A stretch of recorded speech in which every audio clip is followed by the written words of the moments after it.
दक्षिण दिशा में वेदविद्ता ब्राह्मणों के पुरंदपुर नामक नगर में देव शर्मा नामक एक विद्वान ब्राह्मण रहता था।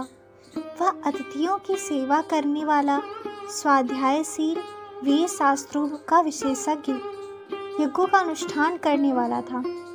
उसने उत्तम द्रव्यों के द्वारा अग्नि में हवन करके दीर्घ काल तक देवताओं को तृप्त किया, किंतु उस धर्मात्मा ब्राह्मण को कभी सदा रहने वाली शांति नहीं मिली। एक दिन इस प्रकार शुभ आचरण करते हुए उसके समझ एक त्यागी संत प्रकट हुए। वे पूर्ण अनुभवी, शांत चित्त थे। निरंतर परमात्मा के चिंतन में संलग्न होकर वे सदा आनंद विभोर रहते थे। उन नित्य संतुष्ट तपस्वी संत को शुद्ध भाव से प्रणाम करके देव शर्मा ने पूछा, महात्मन, मुझे सदा रहने वाली शांति कैसे प्राप्त होगी?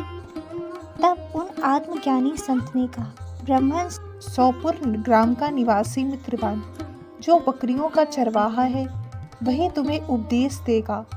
यह सुनकर देव शर्मा ने महात्मा के चरणों की वंदना की और सौपुर ग्राम के लिए चल दिया। समृद्धशाली सौपुर ग्राम में पहुंचकर उसने उत्तर भाग में एक विशाल वन देखा। उस वन में नदी के किनारे एक शिला पर एक मित्रवान बैठा था। उसके नेत्र आनंद से निश्चल हो रहे थे। वह अपलक दृष्टि से देख रहा था।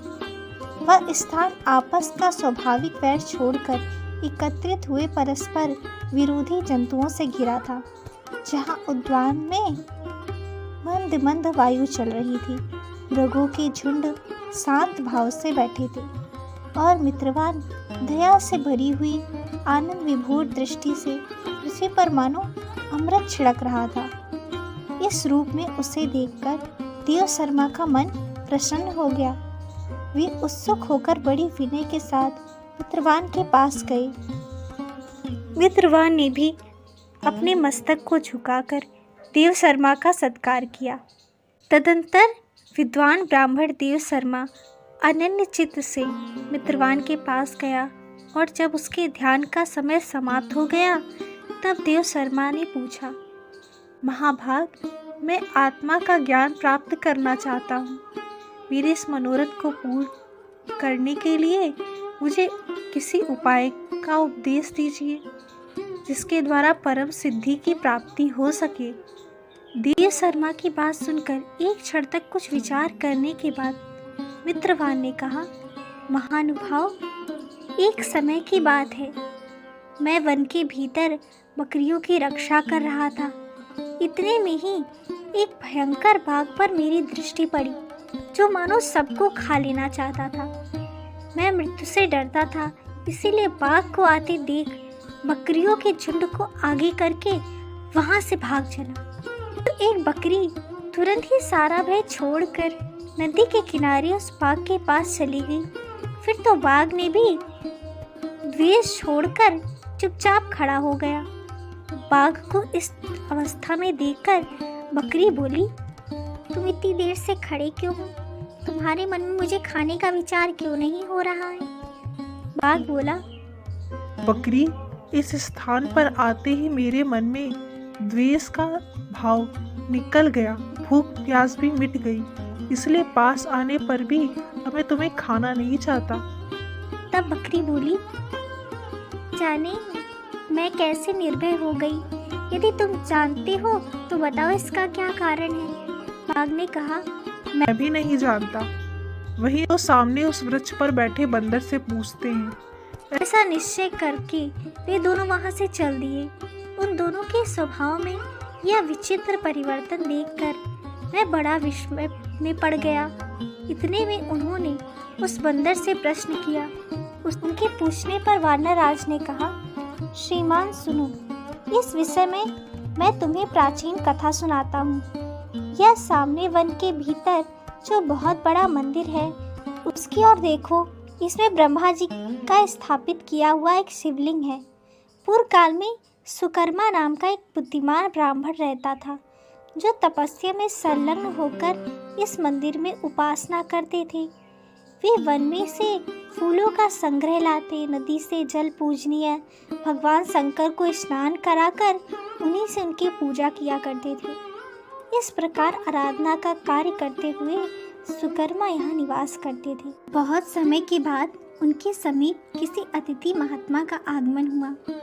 भोजन के लिए फल लाकर अतिथि महात्मा को अर्पण करने के बाद सुकर्मा ने कहा, महात्मा, मैं केवल तत्व ज्ञान की इच्छा से भगवान शंकर की आराधना करता हूँ। आज इस आराधना का फल मुझे मिल गया, क्योंकि इस समय आप जैसे महापुरुष ने मुझ पर अनुग्रह किया है। सुकर्मा के मधुर वचन सुनकर तपस्या के धनी महात्मा अतिथि को बड़ी प्रसन्नता हुई।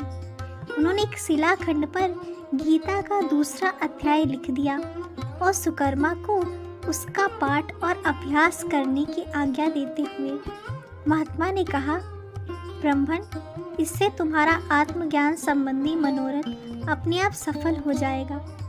यह कहकर वे बुद्धिमान तपस्वी महात्मा सुकर्मा के सामने ही उनके देखते ही देखते अंतर ध्यान हो गए। सुकर्मा विस्मित होकर उनके आदेश के अनुसार निरंतर गीता के द्वितीय अध्याय का अभ्यास करने लगे। तदंतर दीर्घ काल के पश्चात अंतःकरण शुद्ध होकर उन्हें आत्मज्ञान की प्राप्ति हुई। फिर वे जहाँ जहाँ गए वहाँ वहाँ तपोवन शांत हो गया। उनमें सर्दी, गर्मी और राग द्वेष आदि की बाधाएं दूर हो गई। इतना ही नहीं, उन स्थानों में भूख प्यास कष्ट भी जाता रहा तथा भय का सर्वथा अभाव हो गया। यह सब द्वितीय अध्याय का जप करने वाले सुकर्मा ब्राह्मण की तपस्या का ही प्रभाव समझो। मित्रवान कहता है, वानरराज के इस प्रकार बताने पर मैं प्रसन्नता पूर्वक बकरी और बाघ के साथ उस मंदिर की ओर गया। वहां जाकर शिलाखंड पर लिखे हुए गीता के द्वितीय अध्याय को मैंने देखा और पढ़ा। उसी का अध्ययन करने से मैंने तपस्या का पार पा लिया। अतः भद्र पुरुष, तुम भी सदा द्वितीय अध्याय का ही अध्ययन करो। ऐसा करने पर मुक्ति तुमसे दूर नहीं रहेगी। मित्रवान की इस प्रकार आदेश देने पर देव शर्मा ने उसका पूजन किया। उसे प्रणाम करके पुरंदपुर की राह ली। वहाँ किसी देवालय में पूर्वोक्त आत्मज्ञानी महात्मा को पाकर उन्होंने सारा वृतांत निवेदन किया और सबसे पहले उन्हीं से द्वितीय अध्याय को पढ़ा। उनसे उपदेश पाकर शुद्ध अंतःकरण वाले देव शर्मा प्रतिदिन बड़ी श्रद्धा के साथ द्वितीय अध्याय का अध्ययन करके ब्रह्म ज्ञान में लीन होकर परम पद को प्राप्त